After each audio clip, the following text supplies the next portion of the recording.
Hello, my name is Alan Pamphilon of the Chelmsford Civic Society, and we are in Great Baddow today. We have the second Heritage Open Days walk, a virtual walk, and it's the material we have really got today is from Alan Cullen and Alan Backroyd, and this has enabled us to write and walk and do this particular presentation today for you. Now, Great Baddow, or Bed Viewing, as it was known in the Domesday Book, has a long history. It goes back way beyond 1106 when Domesday Book first came out. The name comes from the Baddow Meads, the area, the pasture land over towards Chelmsford from here, that was in the valley, the Chelmer Valley, and that pasture was then used in the summer to graze cattle, but in the winter it became flooded and it was a complete floodplain. Now, the whole area was in the 15th century part of a marriage settlement between Catherine of Aragon and Henry VIII. But if we come further forward, and this area, we then talk about Baddow Hall.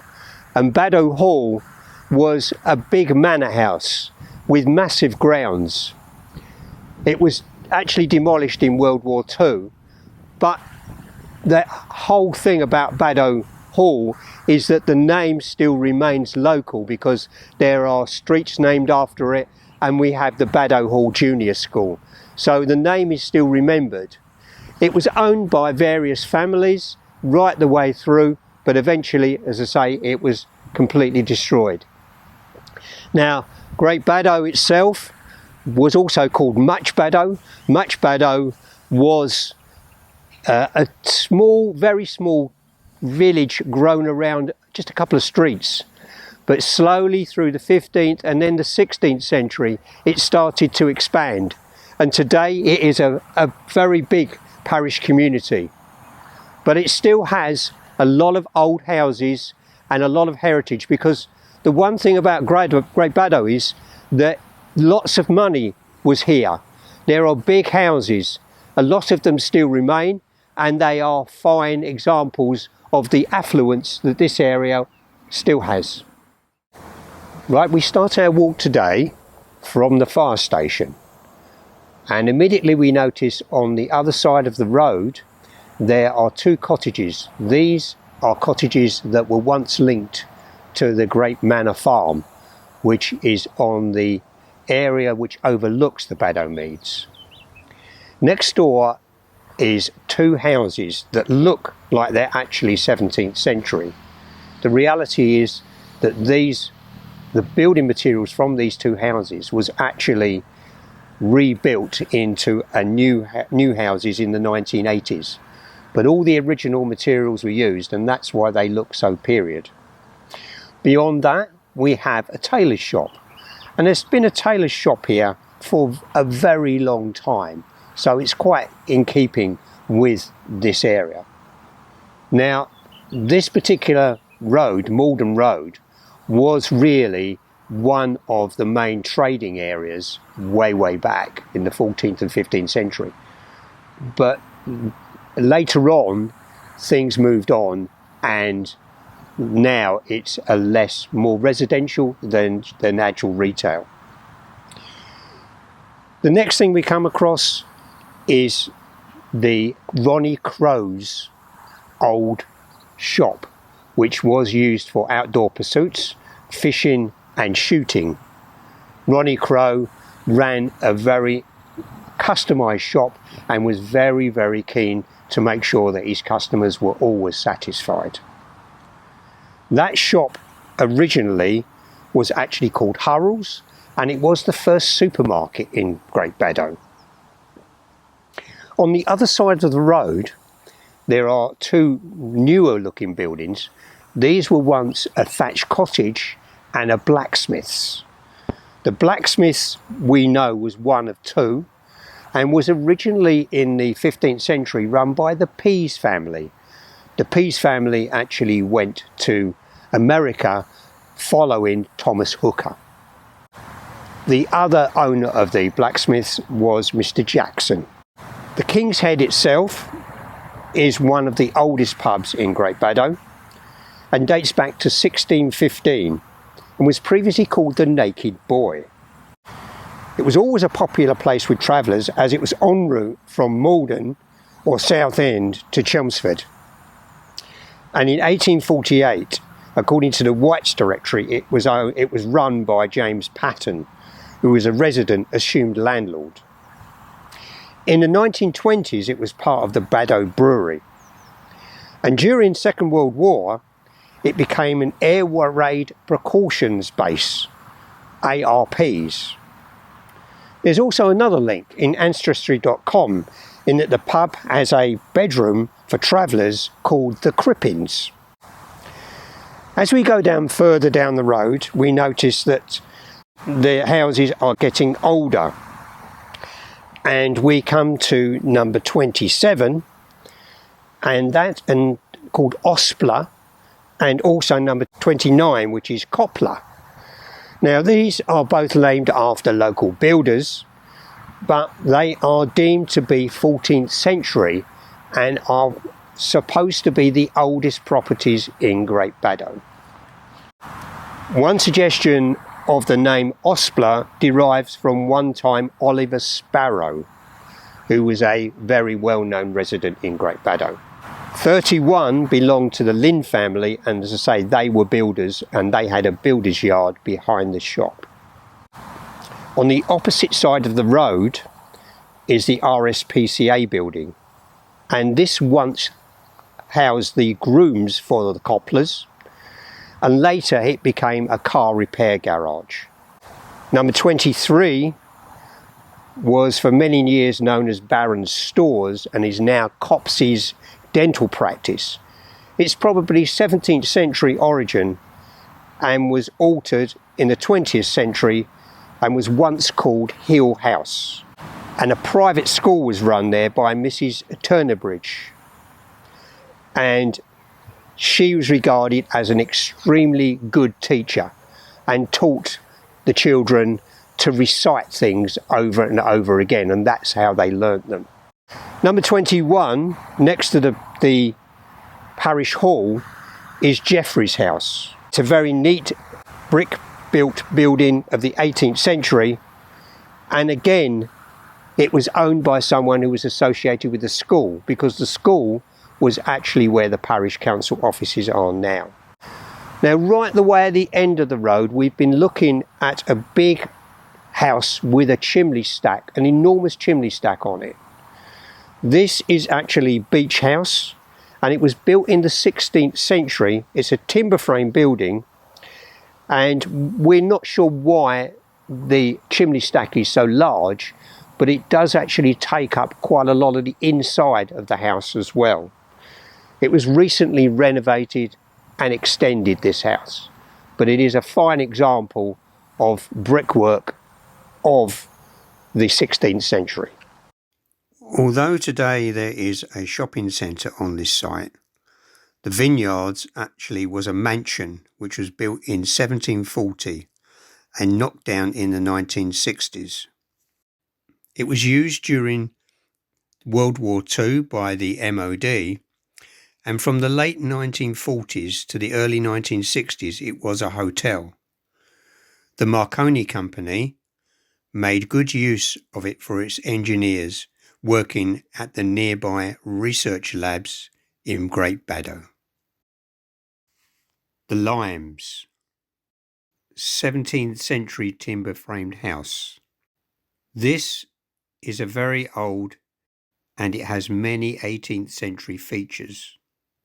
It is, however, next to the Vineyards and the very high original wall that separated the two properties. At that time, Baddow was famous for brick walls and old maids, since many of the fine houses of that era were surrounded by very high brick walls and occupied by lady owners. These ladies tended to be formidable matriarchs who demanded due respect from the villagers, especially the children. Remains of the wall around the vineyards can be seen from the ramp approach on the High Street side, along the side of the grounds of the Limes. This, until very recently, was the doctor's surgery in Great Baddow. However, the space there was very limited, and it was decided to build a new building near the fire station. The old building itself then was refurbished and has now become award-winning retirement homes. Rothmans probably takes its name from one William Rotham, mentioned in 1345. This handsome Grade II listed building itself is late 16th century, with a later west wing added in the 19th century. Although this is an old building, there is a modern shop front on the ground floor, with the remains of a chimney stack and the original roof timbering. Inside, it has a 17th century staircase with panelling and door cases.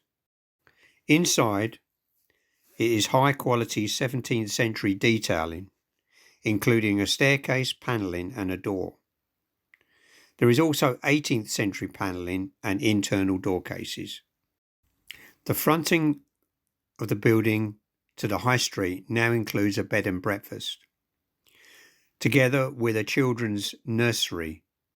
The shop was once Copsey's Butchers and Fishmongers, and an abattoir occupied the back of the yard.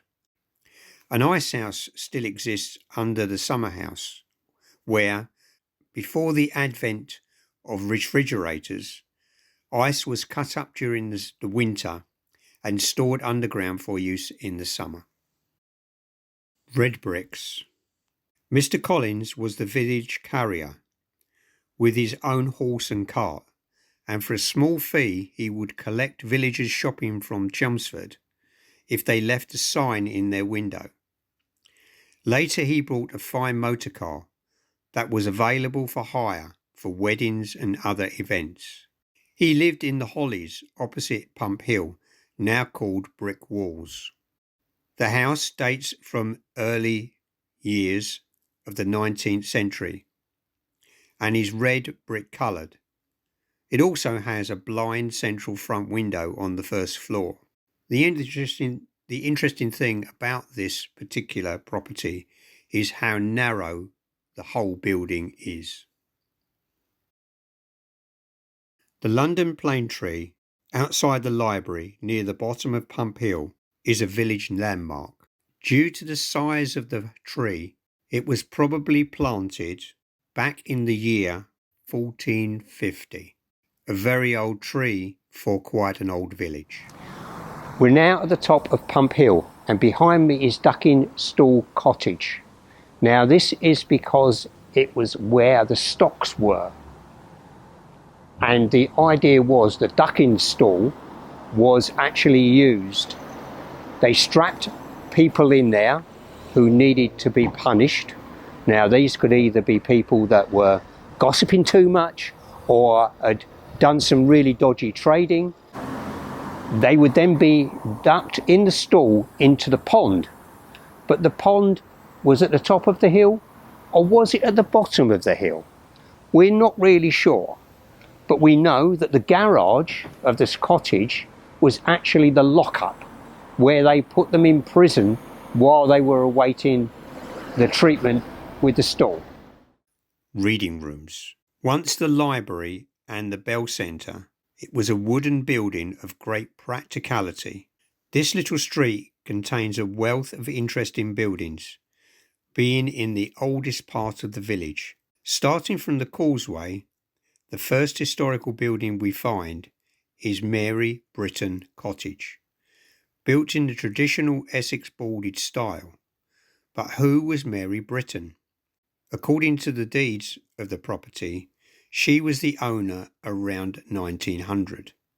The cottage has in its past been 2 cottages, but is believed to have been built 400 years ago as a farmhouse. The Bell Street Chapel, now St Mary's Church Hall, was built in 1850 and was the home of the Peculiar People's Church.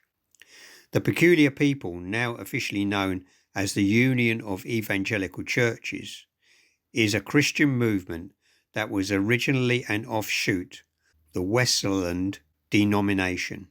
The barn at the rear of the chapel cottage, Bell Street, was converted about 1980 into Russell's Restaurant. It is late 15th century, being an aisled barn with arch bracing and haunch story posts.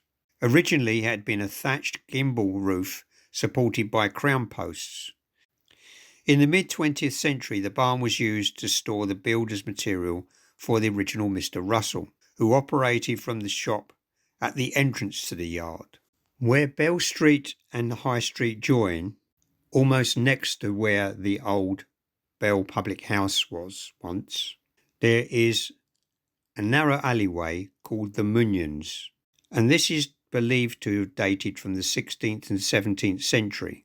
In these houses are apparently trap doors leading to tunnels under the road to the carpet shop, thought to be escape routes for Roman Catholic priests who had to conduct services in secrecy after the Reformation in the homes of fellow Catholics. This would result in capture by the authorities and could mean death for heresy in the 16th century. The White Horse Public House Inn is Grade 2 listed. This is of 17th century origin, but possibly incorporating some earlier work, with much later alterations in the 18th and 19th century, and is believed to actually be linked to the tunnels under the road leading to the Manors. Number 76, adjoining the inn and now part of the White Horse, was formerly a separate residence called Bancroft House. We have now reached the junction of Bell Street and the High Street, and we find at number 68 the Essex Carpet Centre. It is a very interesting building, probably dating back to the 15th or 16th century. The front floor is jetted out along the entire street front, and there are 3 nice Georgian shop bow windows, embellished with carvings which are very unusual, possibly unique in Essex. The central red brick chimney stack is around about 1600. Inside there are a number of beautifully moulded beams. Some upstairs ceilings also contain hand-painted designs of grapes. Next door, this building was formerly a wholesale greengrocer's shop owned by Lydiard and Tanner. Later it was a retail grocer's shop owned by Miss Bryant. Further along on the High Street, we find a building formerly occupied by Dacey's, once Carter's Bakery, and next door was a greengrocer come post office. These shops were very important to Great Baddow residents. Carter's farmhouse is behind this block, backing into Foxholes Road. This road was named after Foxholes House, which once stood east of the High Street, halfway up Pump Hill on the right, now occupied by townhouses. Well, we have come to the end of our walk for today, and I hope you have now been a bit more informed on the history of Great Baddow. There is still more that we will be doing in the years to come, but for now, thank you for listening, and we hope to see you again next time. This is Alan Pamphilon signing off.